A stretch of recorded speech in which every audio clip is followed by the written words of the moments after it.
അതിസമ്പന്നനാകാൻ നിങ്ങൾക്ക് ആഗ്രഹമുണ്ടോ? ആർക്കാണ് ഉസ്താദെ സമ്പത്ത് ആഗ്രഹമില്ലാത്തത്? വെറുതെ പറയല്ല. ഞാനീ പറയുന്ന 5 കാര്യങ്ങൾ കൃത്യമായി എല്ലാ ദിവസവും നിങ്ങൾ ഫോളോ ചെയ്താൽ നിങ്ങൾക്കൊരിക്കലും സമ്പത്തിന് വേണ്ടി മറ്റൊരാളെ ആശ്രയിക്കേണ്ടി വരില്ല, ഒരാളുടെ മുമ്പിൽ കൈ നീട്ടേണ്ടി വരില്ല. നിങ്ങൾക്കും സമ്പന്നരാകാം. അള്ളാഹു തൗഫീക്ക് നൽകട്ടെ. അതോടൊപ്പം 5 വഖത്ത് നമസ്കാരങ്ങൾക്ക് ശേഷവും ഓതേണ്ട 2 ആയത്തുകൾ കൂടെയുണ്ട്. ഇതുകൂടെ കൃത്യമാക്കി കൊണ്ടുവന്നാൽ ഇൻഷാ അല്ലാ ധനികരാകാം, ഉറപ്പാണ്. അതോടൊപ്പം 1000 രൂപ സമ്മാനമായി ലഭിക്കുന്ന ചോദ്യമുണ്ട്. വീഡിയോ മുഴുവൻ കാണുക, കമൻറ്റ് ചെയ്യുക, വീഡിയോ എല്ലാവരിലേക്കും എത്തിച്ചു കൊടുക്കുക. അല്ലാഹു റബ്ബുൽ ആലമീൻ യഥാർത്ഥ മുത്തഖീങ്ങളിൽ നാം ഏവരെയും ഉൾപ്പെടുത്തി അനുഗ്രഹിക്കുമാറാകട്ടെ. അസ്സലാമു അലൈക്കും വറഹ്മത്തുള്ളാഹി വബറകാതുഹു. എന്തൊക്കെയുണ്ട് എല്ലാവരുടെയും വിശേഷം? സന്തോഷമല്ലേ? എവിടെ പുഞ്ചിരിച്ചു കൊണ്ടൊരു അൽഹംദുലില്ലാ പറഞ്ഞേ? അൽഹംദുലില്ലാഹി റബ്ബിൽ ആലമീൻ. പുഞ്ചിരി വന്നോ? മാഷാ അല്ലാ. ഇന്നിപ്പോൾ സമ്പത്ത് ലഭിക്കാനുള്ള 5 കാര്യങ്ങളാണ് പറയാൻ പോണേ. അപ്പോൾ ഒന്ന് ചിരിക്കാം അല്ലേ? ഒന്ന് ചിരിക്കാം. എവിടെ? ഒന്ന് ചിരിച്ചേ. അൽഹംദുലില്ലാഹി റബ്ബിൽ ആലമീൻ. മാഷാ അല്ലാ. ഈ ഒരു പുഞ്ചിരി ലൈഫ് ലോങ് അല്ലാഹു റബ്ബുൽ ആലമീൻ നിലനിർത്തുമാറാകട്ടെ. ഹംദ് പറഞ്ഞ് പുഞ്ചിരിച്ചതിൻ്റെ ബറക്കത്ത് കൊണ്ട് ഈ ദിവസം ഹൃദ്യമായ പ്രഭാതവും മനോഹരമായൊരു ദിവസവുമായി അല്ലാഹു മാറ്റി തീർക്കുമാറാകട്ടെ. സമ്പത്ത് വേണ്ടാത്ത ആരെങ്കിലും ഉണ്ടോ കൂട്ടത്തിൽ? എൻ്റെ പൊന്നുസ്താദെ കടമാണ്, ദാരിദ്ര്യമാണ്, വീട് ലോണിലാണ്, ആയിക്കോട്ടെ. എന്നാലേ സമ്പത്ത് അല്ലാഹു റബ്ബുൽ ആലമീൻ തരും. അല്ലാഹു റബ്ബുൽ ആലമീൻ തരും. സമ്പത്ത് നമുക്ക് ആവശ്യമാണ് അല്ലേ? അല്ലാഹു റബ്ബുൽ ആലമീൻ ഖുർആനിൽ പറയുന്നുണ്ട് ഒരു ആയത്തില്ലേ, റബ്ബനാ ആതിനാ ഫിദ്ദുനിയാ ഹസന വഫിൽ ആഖിറതി ഹസനതൻ വഖിനാ അദാബന്നാർ. റബ്ബന, ഞങ്ങളുടെ രക്ഷിതാവേ, ആതിനാ ഫിദ്ദുനിയാ ഹസന, ദുനിയാവിൽ ഞങ്ങൾക്ക് ഹസനത്ത് തരണേ, നന്മ തരണേ. ആ നന്മയിൽപ്പെട്ട ഒരു ഭാഗമാണ് പടച്ചോനെ മറന്നു പോകാത്ത സമ്പത്ത് എന്ന് പറയുന്നത്. അതായത് ഒരാൾക്ക് സമ്പത്ത് ഒരുപാടുണ്ട്, അയാൾ അള്ളാനെ മറന്ന് ജീവിക്കുകയാണ്, അള്ള പറഞ്ഞതുപോലെ അനുസരിക്കണില്ല, അയാൾ ഉണ്ടാക്കിയ സമ്പത്താണെന്നുള്ള അഹങ്കാരത്തിൽ നടക്കുകയാണ്. അങ്ങനെയാണെങ്കിൽ അയാൾക്ക് ആ സമ്പത്ത് കൊണ്ട് ഗുണമൊന്നുമില്ല. എന്നാൽ അള്ള കൊടുത്ത സമ്പത്താണെന്നുള്ള ബോധ്യത്തിൽ അള്ളാഹ്ക്ക് വഴിപ്പെട്ട് ജീവിക്കുന്ന ധനികൻ എന്ന് പറയുന്നത് പടച്ചവൻ തന്ന വലിയൊരു അനുഗ്രഹമാണ്. അപ്പോൾ സമ്പത്ത് നമുക്ക് ആവശ്യമാണ്. ആ സമ്പത്തും കൂടെയാണ് റബ്ബന ആതിന എന്ന ദുആയിൽ നമ്മൾ ചോദിക്കുന്നത്. 2 കാര്യത്തിൽ നമുക്ക് വളരെയധികം ആശ വെക്കാമെന്ന് ഹദീസിൽ കാണാം. ഒന്ന്, ഒരു ആലിമിനെ കാണുമ്പോഴാണ്, എന്തൊരു ഇൽമാണ്, ആ ഇൽമ കൊണ്ട് ആ മൂപ്പർ എന്തോരം അമൽ നേടിയിട്ടുണ്ടാവും അല്ലേ, എന്തോരം കൂലി നേടിയിട്ടുണ്ടാവും. നാളെ ആഖിറത്തിൽ സ്വർഗത്തിലേക്ക് എത്തിപ്പെടാൻ ആ ആലിമിന് കഴിയുമല്ലോ ഇല്ലേ? നല്ലൊരു മഹാപണ്ഡിതനെ കാണുമ്പോൾ അങ്ങനെ വല്ല പണ്ഡിതന്മാരെയും കണ്ടിട്ട് നിങ്ങൾക്ക് തോന്നിയിട്ടുണ്ടോ? ആ പണ്ഡിതനൊക്കെ എത്ര ഇൽമായിരിക്കും, അവരെപ്പോലെ ഞാനായിരുന്നെങ്കിലെന്ന് തോന്നിയ പണ്ഡിതന്മാരുണ്ടോ? ഉണ്ടെങ്കിൽ കമൻറ്റ് ചെയ്യണം കേട്ടോ. അങ്ങനെ എത്ര പണ്ഡിതന്മാർ, അവരെ കണ്ടാൽ അസൂയല്ല, ഒരു വല്ലാത്ത അങ്ങനെ ആകണം എന്നുള്ളൊരു ആഗ്രഹം തോന്നും ഇല്ലേ? അത് നല്ലതാണ്. മറ്റൊന്ന്, ഒരു ധനികനെ കാണുമ്പോൾ, എങ്ങനെയുള്ള ധനികൻ? അള്ളാനെ മറക്കാതെ. ഈ സമ്പത്ത് എനിക്ക് പടച്ചോൻ തന്നതാണെന്നുള്ള ബോധ്യത്തിൽ പാവപ്പെട്ടവരെ, അനാഥരെ, അഗതികളെ ചേർത്ത് പിടിക്കുന്ന, വിധവകളെ സഹായിക്കുന്ന നല്ലൊരു ധനികനെ കാണുമ്പോൾ, പടച്ചോൻ ഇതുപോലെയൊക്കെ എനിക്ക് ആകാൻ കഴിഞ്ഞിരുന്നെങ്കിൽ എന്ന് പറഞ്ഞാൽ പാവപ്പെട്ടവരെ സഹായിക്കാൻ സമ്പത്ത് എനിക്ക് പടച്ചോൻ തന്നിരുന്നെങ്കിൽ എന്നുള്ള ആഗ്രഹം ഉണ്ടല്ലോ, ഇത് നല്ല ആഗ്രഹമാണെന്നാണ്, നല്ല ആഗ്രഹമാണ്. അത്തരം ആഗ്രഹങ്ങൾ അല്ലാഹു തൗഫീക്ക് നൽകട്ടെ. ഇല്ല, നമുക്ക് സക്കാത്ത് കൊടുക്കാൻ, അതുപോലെ സ്വതക്ക ചെയ്യാൻ, ഹദിയ ചെയ്യാൻ, പാവപ്പെട്ടവരുടെ കല്യാണം കഴിച്ചു കൊടുക്കാൻ, യത്തീമക്കളെ ചേർത്ത് പിടിക്കാൻ, വിധവകളെ സഹായിക്കാൻ, ഇതിനൊക്കെ പൈസ വേണം അല്ലേ? അപ്പം അതിനൊക്കെ വേണ്ടിയിട്ട് പൈസ ആഗ്രഹിക്കൽ, സമ്പത്ത് ആഗ്രഹിക്കൽ നല്ലതാണ്. ഇതിനൊക്കെ വേണ്ടിയിട്ട്, അല്ലാതെ അടിച്ചു പൊളിച്ച് ജീവിക്കാൻ സമ്പത്ത് വേണം, ആ ഒരു കോൺസെപ്റ്റ് അല്ലേ ഈ പറയണത്. എന്തിനാ പൈസ, എന്തിനാ സമ്പത്ത്, എന്തിനാ സമ്പത്ത് എന്ന് പറഞ്ഞത്? പാവപ്പെട്ടവരെ സഹായിക്കാൻ വേണ്ടിയിട്ടുള്ളതാണെന്നാണ്, മറ്റുള്ളവരെ ചേർത്ത് പിടിക്കാൻ വേണ്ടിയിട്ടുള്ളതാണ്. അല്ലാഹു റബ്ബുൽ ആലമീൻ അതിസമ്പന്നരിൽ, അള്ളാഹനെ മറക്കാത്ത സമ്പന്നരിൽ നമ്മെ ഉൾപ്പെടുത്തി അനുഗ്രഹിക്കുമാറാകട്ടെ. അതിസമ്പന്നത എന്ന് പറഞ്ഞാൽ നിങ്ങൾ വേറെ തെറ്റിദ്ധരിക്കരുത് കേട്ടോ. കോടീശ്വരനായിട്ട് വെറുതെ എല്ലാം മറന്ന് അടിച്ചു പൊളിച്ച് നടക്കേണ്ട ലൈഫിനെ കുറിച്ചെല്ലാം പറയണത്. എല്ലാവരെയും സഹായിക്കാൻ പറ്റുന്ന ഉദാര മനസ്കതയുള്ള, അള്ളാഹുവിൻ്റെ പാതയത്തിൽ ഉറച്ചു നിൽക്കുന്ന, അള്ളാഹനെ മറക്കാത്ത സമ്പത്ത് കൊണ്ട് അനുഗ്രഹിക്കപ്പെട്ട ആളായി മാറാൻ കഴിയണം എന്നുള്ളതാണ്. അള്ളാഹു അതിനെ തൗഫീക്ക് നൽകട്ടെ. 5 കാര്യങ്ങൾ പതിവാക്കി നമുക്ക് രക്ഷപ്പെടാം. അതായത് ഈ അള്ളാനെ മറക്കാത്ത സമ്പത്ത് നമുക്ക് കിട്ടണം. അള്ളാനെ മറന്നാൽ പോയി. ഖാറൂനെ കുറിച്ച് നിങ്ങൾ കേട്ടിട്ടില്ലേ? ഖാറൂൻ ലഅനത്തുല്ലാഹി അലൈഹി, അത് മൂസാ നബിയുടെ ഒച്ചാപ്പാടാ മോനാ.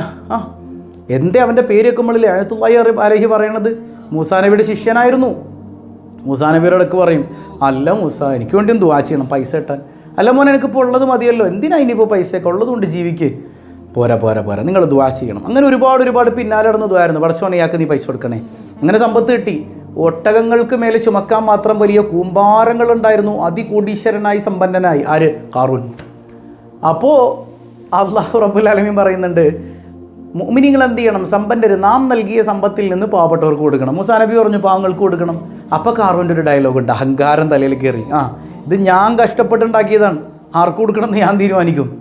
ഞാൻ കഷ്ടപ്പെട്ടുണ്ടാക്കിയ പൈസ ആർക്കും കൊടുക്കാൻ പറ്റൂല. അള്ളാഹു റബ്ബുൽ ആലമീൻ അവൻ്റെ അഹങ്കാരത്തിന് ഫലം ചെയ്തെന്താണെന്നറിയോ? അവൻ്റെ കൊട്ടാരവും അവനെ തന്നെയും ഭൂമിയിലേക്ക് പടച്ച റബ്ബ് ആഴ്ത്തിക്കളഞ്ഞു എന്ന് ഖുർആൻ. അപ്പോൾ സമ്പത്തുണ്ടായി അഹങ്കാരിയായി മാറുകയാണെന്ന് പറയുന്നത് ഭയങ്കര ഡേഞ്ചറാണ്. ഒരു രൂപ അള്ളാഹുവിൻ്റെ മുമ്പിൽ കണക്ക് പറയാതിരിക്കാൻ പറ്റില്ല. എന്തിനു ചിലവഴിച്ചു? ഏതെങ്കിലും പേക്കൂത്തുകൾക്ക് വേണ്ടിയാണോ നിൻ്റെ പൈസ നീ ചിലവാക്കിയത്? അള്ളാഹിൻ്റെ മുമ്പിൽ കണക്ക് പറയാതെ നിനക്ക് രക്ഷപ്പെടാൻ പറ്റൂല മോനെ. പടച്ച റബ്ബ് കൃത്യമായിട്ട് നമുക്ക് പറഞ്ഞു തരുന്നുണ്ട്. അപ്പോൾ 5 കാര്യങ്ങൾ ലൈഫിൽ അപ്ലൈ ചെയ്താൽ സമ്പന്നരാകാം. ഒന്നാമത്തേത് എന്താണ്? പ്രഭാതത്തിൽ ഉണരുക, രാവിലെ നേരത്തെ എഴുന്നേൽക്കുക. രാവിലെ നേരത്തെ എഴുന്നേറ്റിട്ട് ക്രിക്കറ്റ് കളിക്കാൻ പോവുക, അങ്ങനെയല്ല. രാവിലെ നേരത്തെ എഴുന്നേറ്റിട്ട് എന്ത് ചെയ്യണം? അള്ളാഹിൻ്റെ ഹബീബ് സല്ലല്ലാഹു അലൈഹി വസല്ലം തങ്ങൾ ദുആ ചെയ്തിട്ടുണ്ട്, പടച്ചോനെ മുഅ്മിനീങ്ങൾക്ക്, എൻ്റെ ഉമ്മത്തിലെ എൻ്റെ സമുദായത്തിന് നീ പ്രഭാതത്തിൽ ബറക്കത്ത് ചെയ്യണേ അല്ലാ. പ്രഭാതത്തിൽ ബറക്കത്തുണ്ട്. അതുകൊണ്ട് പ്രഭാതത്തിൽ കിടന്നുറങ്ങണം മനുഷ്യൻ. എപ്പോഴും പതിവായി ഇങ്ങനെ കിടന്നുറങ്ങുക. സുബഹിയുടെ സമയത്ത് ഇങ്ങനെ, അല്ലെങ്കിൽ സൂര്യൻ ഉദിക്കുന്നതിന് മുമ്പുള്ള സമയമൊക്കെ ഇങ്ങനെ കിടന്നുറങ്ങുന്ന മനുഷ്യന് പതിവാക്കി അങ്ങനെ ചെയ്തു കഴിഞ്ഞാൽ അവർക്ക് എപ്പോഴും സമാധാനം ഉണ്ടാവില്ല. സമ്പത്തുണ്ടെങ്കിൽ തന്നെ ആ സമ്പത്തിൽ ബർക്കത്തുണ്ടാവില്ല. ഒരു തരം ദാരിദ്ര്യം അവർ അനുഭവിക്കുന്നുള്ളത് യാഥാർത്ഥ്യമാണെന്നാണ്. ഈ പ്രഭാതത്തിൽ എഴുന്നേറ്റിട്ട് സുബഹിക്ക് മുമ്പുള്ള 2 റക്അത്ത് സുന്നത്ത് നിസ്കരിക്കാൻ മറക്കരുത്. പ്രഭാതത്തിൽ എഴുന്നേക്കാന്ന് പറഞ്ഞാൽ സുബഹിക്ക് ഇത്തിരി മുമ്പ് എണീറ്റ് തഹജ്ജുദ് നിസ്കരിക്കണം. എന്നിട്ടോ സുബഹിക്ക് മുമ്പുള്ള 2 റക്അത്ത് നിസ്കരിക്കണം. ഹബീബായ സല്ലല്ലാഹു അലൈഹി വസല്ലം തങ്ങളുടെ ഹദീസുണ്ട്, സുബഹിക്ക് മുമ്പുള്ള 2 റക്അത്ത് ആകാശത്തിലും ഭൂമിയിലുള്ളതിലും ആ ഒരു മുഴുവൻ വസ്തുക്കളും കിട്ടുന്നതിനേക്കാൾ ഹൈറാണ് ആ 2 റക്അത്ത് നിസ്കാരം എന്ന് ഹബീബായ സയ്യിദുനാ റസൂലുള്ളാഹി സ്വല്ലല്ലാഹു അലൈഹി വസല്ലം. അപ്പോൾ ബറക്കത്തുള്ള നേരം അത് പ്രാർത്ഥനയും നന്മകളും കൊണ്ട് നിറയ്ക്കുക. ഒരിക്കലും സൂര്യൻ ഉദിക്കുന്നതിന് മുമ്പ് കിടന്നുറങ്ങരുത്, അത് ബറക്കത്തില്ലാതാക്കി കളയും. അപ്പോൾ പതിവായിട്ട് നിങ്ങൾ പ്രഭാത സമയത്ത് എഴുന്നേറ്റ് സുബഹിക്കുമ്പോൾ 2 റക്അത്ത് നിസ്കരിച്ച് അള്ളാഹനെ മറക്കാത്തവരായി നിങ്ങൾ ജീവിച്ചൊക്കെ പടച്ച റബ്ബ് നിങ്ങൾക്ക് സമ്പത്ത് തരും. രണ്ടാമത് ശ്രദ്ധിക്കേണ്ട ഒരു കാര്യം എന്ന് പറഞ്ഞാൽ ഭക്ഷണത്തെ ബഹുമാനിക്കുക എന്നുള്ളതാണ്. ഭക്ഷണം അതിന് വാല്യൂ ഉണ്ട്. ഭക്ഷണത്തെ ബഹുമാനിക്കുക, അതായത് ഭക്ഷണം ഒരു രാജാവിനെ പോലെയാണ്. ഭക്ഷണമൊക്കെ ടേബിളിൽ കൊണ്ടുവന്ന് വെച്ചിട്ടല്ല നമ്മൾ പോയിരിക്കേണ്ടത്. നമ്മൾ ഇരുന്നതിന് ശേഷം ടേബിളിലേക്ക് ഭക്ഷണം എത്തട്ടെ. മനസ്സിലാവുന്നുണ്ടോ? എല്ലാവരും ഒരുമിച്ചിരുന്ന്, ഒരു നേരമെങ്കിലും എല്ലാവരും ഒരുമിച്ചിരുന്ന് മനോഹരമായി ഭക്ഷണം കഴിക്കുക. ഒരു മണി ഭക്ഷണം പോലും വേസ്റ്റാക്കരുത്. ഭക്ഷണത്തോടൊരു ബഹുമാനം വേണം, ഒരു ആദരവ് വേണം. ഒരു മണി ഭക്ഷണം താഴെ വീണാലും അതെടുത്ത് കഴിക്കണം. മനസ്സിലാവുന്നുണ്ടോ? ഒരല്പം പോലും വേസ്റ്റാക്കി കളയരുതേ. എത്രയോ മക്കളാണ് പട്ടിണി കിടക്കണത്, വെള്ളം ലഭിക്കാതെ, നല്ല ഭക്ഷണം കിട്ടാതെ പട്ടിണിക്കോലങ്ങളായി ലോകത്ത് കഴിയുന്ന എത്ര മക്കളുണ്ടെന്ന് നിങ്ങൾക്കറിയോ? നമ്മൾ ഫലസ്തീനിലെ മക്കൾക്ക് വേണ്ടി ദ്വാരക്കാറുണ്ട്. ഈ കഴിഞ്ഞ റമദാനിൽ അവർ നോമ്പനുഷ്ഠിച്ചത് എങ്ങനെയാണ്? പച്ചിലയിട്ട വെള്ളം തിളപ്പിച്ച് കുടിച്ചിട്ടാ. നമുക്ക് ആ നേരം സുഭിക്ഷമായി ഭക്ഷണം ഉണ്ടായി. നമ്മൾ ഒരുപാട് ഭക്ഷണങ്ങൾ റമദാൻ മാസത്തിലും വേസ്റ്റാക്കിയിട്ടുണ്ട്. ഒരു മണി അരി കളഞ്ഞാലുണ്ടല്ലോ അള്ളാഹിൻ്റെ മുമ്പിൽ കണക്ക് പറയണം കേട്ടോ. ഭക്ഷണം വേസ്റ്റാക്കുന്നവർക്ക് ഒരു ബർക്കത്തും ഉണ്ടാവില്ല. അള്ളാഹു കാത്തുരക്ഷിക്കട്ടെ. അപ്പോൾ ഈ ഭക്ഷണം കഴിക്കുമ്പോഴുള്ള ചില മര്യാദകൾ പാലിച്ചാൽ നമുക്ക് സമ്പന്നത ഉണ്ടാവും എന്നുള്ളതാണ്. ജീവിതത്തിൽ ബർക്കത്ത് ലഭിക്കും, ദാരിദ്ര്യം ഉണ്ടാവില്ല എന്നുള്ളതാണ്. അത് നിന്ന് കുടിക്കുക എന്ന് പറയുന്നൊരു സ്വഭാവം നമ്മളിലുണ്ട്. നിന്ന് ഭക്ഷിക്കുക എന്ന് പറയുന്ന സ്വഭാവം അതൊക്കെ മാറ്റാം. ഒരു കാരണവശാലും നിന്ന് കുടിക്കരുത്, നിന്ന് ഭക്ഷിക്കരുത്. ഇരുന്ന് കഴിക്കുക, ഇരുന്ന് കുടിക്കുക. അതോടൊപ്പം ഭക്ഷണം കഴിക്കണതിന് മുമ്പ് 2 കൈ കഴുകുക. അള്ളാഹിൻ്റെ ഹബീബ് സല്ലല്ലാഹു അലൈഹി വസല്ലം തങ്ങൾ പറയുന്നുണ്ട്, നമ്മളങ്ങനെ ഒരു കൈ കഴുകിയിട്ടെങ്കിൽ പോലും പോരാ, 2 കൈകൾ ഭക്ഷണം കഴിക്കുന്നതിന് മുമ്പ് കഴുകിയാൽ അവർക്ക് കിട്ടുന്നത് ദീർഘായുസ്സും സമ്പത്തിൽ ബറക്കത്തുവാണെന്ന് സയ്യിദുനാ റസൂലുള്ളാഹി സ്വല്ലല്ലാഹു അലൈഹി വസല്ലം. ആയുസ്സിലും ബറക്കത്ത് ലഭിക്കും, സമ്പത്തിലും ബറക്കത്ത് ലഭിക്കും. എന്ന് പറഞ്ഞാൽ ദാരിദ്ര്യം ഉണ്ടാവില്ല, സമ്പന്നനാകാം. എന്ത് ചെയ്താൽ മതി? ഭക്ഷണം കഴിക്കുന്നതിന് മുമ്പ് 2 കൈ കഴിക്കാൻ മതി. ഇതെൻ്റെ റസൂലുള്ളാഹിൻ്റെ സുന്നത്താണെന്നുള്ള ബോധ്യത്തിൽ ഇങ്ങനെ ചെയ്താൽ അല്ലാഹു റബ്ബുൽ ആലമീൻ കൈവിടില്ല നമ്മളെ. അതിപ്പോൾ എങ്ങനെ ഉസ്താദേ ഭക്ഷണം കഴിക്കുന്നതിന് മുമ്പ് കൈ കഴിക്കുക, ദാരിദ്ര്യം ഉണ്ടാവാതിരിക്കണേ? അതൊന്നും നമ്മൾ ചിന്തിക്കണ്ട. മുത്തുനബിയാണത് പറഞ്ഞത്, അത് ലൈഫിൽ അപ്ലൈ ചെയ്യാം. ഓക്കെ. ഈ ഫിർഔനെ കുറിച്ച് നിങ്ങൾ കേട്ടിട്ടില്ല? ലഅനത്തുല്ലാഹി അലൈഹി. 400 കൊല്ലം അവൻ ജീവിച്ചത്. എത്ര കൊല്ലം? 400 കൊല്ലം. ഒരു തലവേദന പോലും ഫിർഔന് വന്നിട്ടില്ല. എന്താ കാരണം? ഒരു തലവേദന പോലും വരാത്തതിൻ്റെ കാരണം എന്താ? 2 കാരണങ്ങളാണ് മുഫസ്സിരിങ്ങൾ പറയുന്നത്. ഒന്ന്, അവന് വളരെ നേരത്തെ പ്രഭാതത്തിൽ എഴുന്നേക്കുമായിരുന്നു. 2, ഭക്ഷണത്തെ ബഹുമാനിച്ചിരുന്നു. 1 മണി ഭക്ഷണം പോലും ഫിർഔൻ വേസ്റ്റ് ആക്കിയിട്ടില്ല. അതുകൊണ്ടാണ് അവനെ രോഗം കൊണ്ട് അള്ളാഹു പരീക്ഷിക്കാതിരുന്നത് എന്നാണ്. യാ അല്ലാഹ്, ഫിർഔനെപ്പോലും അത്തരം കാര്യങ്ങൾ ചെയ്തപ്പോൾ രോഗം കൊണ്ട് അള്ളാഹു പരീക്ഷിച്ചില്ല എങ്കിൽ നമ്മൾ അള്ളാഹിൻ്റെ അടിമകൾ അല്ലേ, അള്ളാഹിനെ അനുസരിക്കുന്ന ആളുകൾ, അള്ളാഹുവിൻ്റെ മതത്തിൽ വിശ്വസിക്കാൻ ഭാഗ്യം കിട്ടിയ ആളുകൾ. പടച്ച റബ്ബേ, നമുക്കിങ്ങനെയുള്ള കാര്യങ്ങൾ ചെയ്താൽ അള്ളാഹു വലിയ അനുഗ്രഹങ്ങൾ തരില്ലേ? ഉറപ്പാണ്. അള്ളാഹു തൗഫീക്ക് നൽകട്ടെ. 3-ാമത്തെ കാര്യം, സമ്പന്നരാകണോ നിങ്ങൾക്ക്? ഹബീബായ സല്ലല്ലാഹു അലൈഹി വസല്ലം തങ്ങൾ പറയുന്നുണ്ട്, നിങ്ങൾക്ക് ജീവിതത്തിൽ ബറക്കത്തും സമ്പത്തിൽ അഭിവൃദ്ധിയും അതുപോലെ ദീർഘായുസ്സും ഒക്കെ ലഭിക്കാൻ ഒറ്റ കാര്യം ചെയ്താൽ മതി, കുടുംബ ബന്ധം പുലർത്തിയാൽ മതി. കുടുംബക്കാർ നിങ്ങൾ ആരോടെങ്കിലും മിണ്ടാതിരിക്കുന്നുണ്ടോ, പിണങ്ങി നിൽക്കുന്നുണ്ടോ, നിങ്ങൾക്ക് ബറക്കത്ത് ഉണ്ടാവില്ല. അവർ പിണങ്ങാതിരിക്കുക ചെയ്യട്ടെ, നമ്മൾ അങ്ങോട്ട് ചെന്ന് മിണ്ടുക. അവർ പിണങ്ങി നിൽക്കുന്നു എന്നുള്ളത് കൊണ്ട് നമ്മൾ മിണ്ടാതിരിക്കണ്ട, നമ്മൾ വിളിക്കുക, അവരോട് സലാം പറയുക, വിഷയങ്ങൾ അന്വേഷിക്കുക, കുടുംബ ബന്ധം പുലർത്തുക. മുത്താപ്പ ഒച്ചാപ്പ ആരൊക്കെ ഉണ്ട് അവരുടെ അടുക്കലൊക്കെ പോവുക. ഭർത്താവിൻ്റെ കുടുംബത്തോട് ഭാര്യ ബന്ധം പുലർത്തുക, ഭാര്യയുടെ കുടുംബത്തോട് ഭർത്താവ് ബന്ധം പുലർത്തുക. അങ്ങനെ ബന്ധങ്ങളിൽ വിടവുള്ള ഇടങ്ങളിലെല്ലാം അവിടെ പോയി ഒന്ന് കൂട്ടിച്ചേർത്ത് എല്ലാ കുടുംബക്കാരെയും ചേർത്ത് പിടിക്കുന്നൊരു മനസ്ഥിതി നിങ്ങൾക്കുണ്ടെങ്കിൽ ഇൻഷാ അല്ലാഹ് അവിടെ അള്ളാഹു സമ്പത്ത് തരുമെന്നത് മുഹമ്മദ് മുസ്തഫ സല്ലല്ലാഹു അലൈഹി വസല്ലം തങ്ങളുടെ വാക്കാണ്. വേഗം മരിക്കുകയില്ല. പറഞ്ഞു മനസ്സിലാവുന്നുണ്ടോ? എത്ര നല്ല ടെക്നിക്കാണിത്. മാത്രമല്ല നമുക്ക് ഭയങ്കര സന്തോഷം ഉണ്ടാവുന്നേ. കുടുംബക്കാരോടൊക്കെ സന്തോഷകരമായിട്ട് നിൽക്കുമ്പോൾ നമുക്കിടയിൽ സ്ട്രെസ്സ് കുറയും, പ്രശ്നങ്ങൾ കുറയും. ഈ കുടുംബക്കാരുടെ പേരിലായിരിക്കും ചിലപ്പോൾ ഭാര്യയും ഭർത്താവും തമ്മിൽ എപ്പോഴും തല്ലുകൂടുന്നത്. എന്നാൽ ബന്ധങ്ങളൊക്കെ ഒന്ന് ഭംഗിയാക്കി നിലനിർത്തി നോക്കിക്കേ, നിങ്ങളുടെ ജീവിതം ഒന്ന് മനോഹരമായിത്തീരും, നിങ്ങളുടെ ലൈഫ് അടിപൊളിയാവുന്നേ. പിന്നെ എങ്ങനെയാണ് നിങ്ങൾക്ക് അറ്റാക്ക് ഉണ്ടാകണത്? പിന്നെ നിങ്ങൾക്ക് എങ്ങനെയാണ് സ്ട്രെസ്സ് വരണത്? നിങ്ങൾക്ക് പിന്നെ ടെൻഷൻ എവിടുന്ന? സമാധാനത്തോടെ ദീർഘായുസോടെ ജീവിക്കാൻ പറ്റും. അള്ളാഹു ബറക്കത്തും സമ്പത്തിൽ തരുന്നതാണ്. അള്ളാഹു തൗഫീക്ക് നൽകട്ടെ. നാലാമത്തേത് മാതാപിതാക്കൾക്ക് വഴിപ്പെടുക. മാതാപിതാക്കൾക്ക് വഴിപ്പെട്ടാൽ കിട്ടുന്നൊരു ഗുണം എന്താണെന്നറിയോ? ഉമ്മായും പാപ്പായും ദ്വാരക്കും, പഠിച്ചോനെ എൻ്റെ മോൻ എനിക്ക് ഭക്ഷണം തരണണ്ടല്ല, എന്നെ പൊന്നുപോലും നോക്കണണ്ടല്ല, എൻ്റെ മോന് നീ ബറക്കത്ത് കൊടുക്കണേ അല്ല, എൻ്റെ മോന് ദാരിദ്ര്യം കൊടുക്കല്ലല്ല. ആ ദ്വാണ്ടല്ലോ, ഉമ്മായും പാപ്പായും മരിക്കണത് വരെ കിട്ടണ ദ്വാണ്ടല്ലോ മക്കളെ, അത് വല്ലാത്തൊരു ദ്വയാണ്. അത് മനസ്സിലാക്കണം നമ്മൾ കേട്ടോ. ഉമ്മായും പാപ്പായും മരിക്കണത് വരെ അവരിങ്ങനെ പൊന്നുപോലെ കൊണ്ടു നടക്കണം. ഒരാൾക്ക് വേണ്ടിയും അവരെ വേദനിപ്പിക്കരുത്, അവരെ കണ്ണീര് പിടിപ്പിക്കരുത്. അവരുടെ ദുആ നിലക്കുന്ന ദിവസം ഉണ്ടല്ലോ, നീ അനാഥനാവും. മരിച്ചു എന്നുള്ളതുകൊണ്ടല്ല, അവരുടെ ദുആ നിലക്കുന്നത് കൊണ്ട് നീ അനാഥനായി പോകും. ഉമ്മാടെ ദുആ ഉണ്ടല്ലോ, പാപ്പാടെ ദുആ ഉണ്ടല്ലോ, അത് നെഞ്ചിൽ തട്ടിയിട്ടുള്ളൊരു ദുആയാ.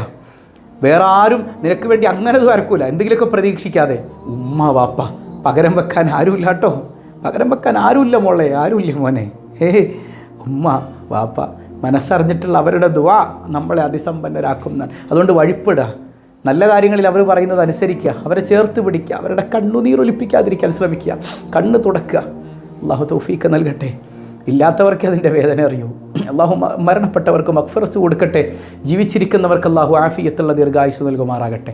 അഞ്ചാമത്തേത്, നമുക്ക് നല്ല അഭിവൃദ്ധിയും ബറക്കത്തൊക്കെ ഉണ്ടാകാനായിട്ട്, സമ്പത്തിൽ വർധനമുണ്ടാകാൻ സലാം പറയാം. ആരോട്? നാട്ടുകാരെ കാണുമ്പോഴേക്ക് അസ്സലാമു അലൈക്കും, അടിപൊളി, എന്തൊക്കെയുണ്ടോ വിശേഷം, സുഖമല്ലേ? അടിപൊളിയാണ്. ഓക്കെ.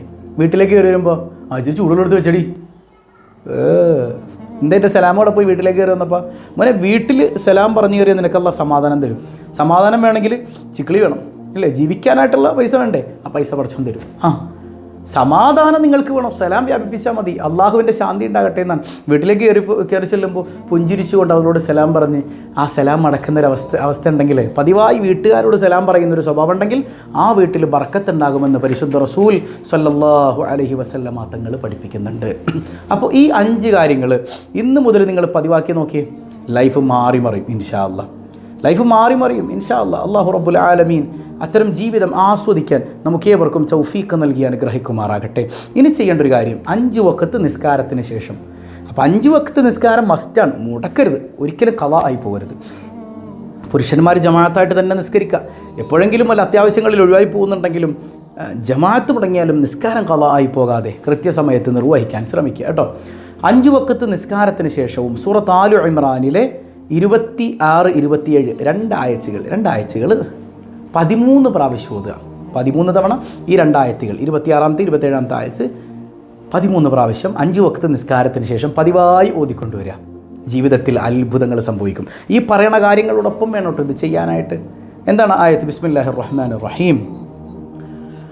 قل اللهم مالك الملك تؤتي الملك من تشاء وتنزع الملك ممن تشاء وتعز من تشاء وتذل من تشاء بيدك الخير إنك على كل شيء قدير تولج الليل في النهار وتولج النهار في الليل وتخرج الحي من الميت وتخرج الميت من الحي وترزق من تشاء بغير حساب തവാബ്.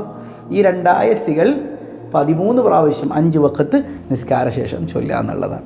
അല്ലാഹു റബ്ബുൽ ആലമീൻ തൗഫീഖ് നൽകി അനുഗ്രഹിക്കട്ടെ. അപ്പോൾ ഇന്ന് മുതൽ നല്ല പോസിറ്റീവ് വൈബായിട്ടിരുന്നേ. ഈ ഹംദ് പറഞ്ഞതോടുകൂടെ തന്നെ ലൈഫ് അടിപൊളിയായി അല്ലേ? ഇനി നെഗറ്റീവ് ചിന്ത ഒന്നും വരാൻ പാടില്ല, പോസിറ്റീവ് തോട്ട്സ് മാത്രം.